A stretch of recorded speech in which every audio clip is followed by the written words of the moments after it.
Okay, this is another little snippet about mandatory training. So, for those of us who have professions who keep up, there are certain things that we have to do annually or every couple of years to maintain our registration and prove that we are up to date.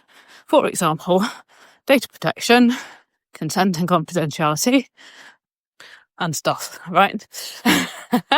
So I am booked on to go and do a full day of training on Saturday. So, from a health point of view, this has been an interesting decision to reach. I have been trying to complete my training online for the last 2 years, thinking that that would have been the best way to preserve my energy and pace myself, that's another phrase that we'll use somewhere else, through the content, because it can be quite hard going. It can be serious information, but it can also be quite boring when you have to do it year in, year out.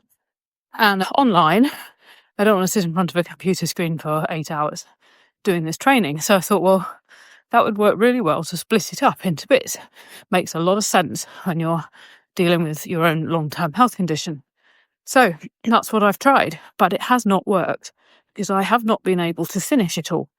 So I have eventually decided that I need to get this up to date, and the best way to do it will be to go and sit in a room for a day and complete it with other people so that there is interaction, variety, and it's complete.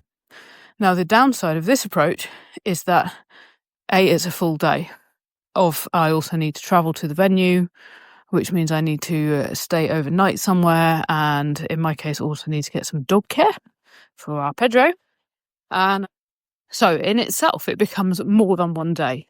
It requires a stay over the night before, a stay over the night after. It requires logistics in terms of dog care. That might be for you, it might be childcare, something like that. And it also requires planning for food and rest, those being two of the most important components of maintaining health.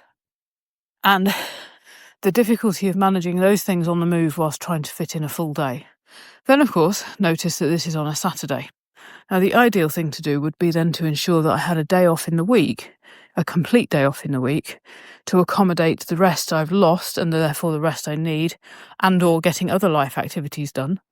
But the reality is, and this is one of my learnings, that I'm not yet planning like that still after all this time. And it brings up the fears that I have around taking out paid work time in the week, when really that now needs to be overcome and my health prioritised first.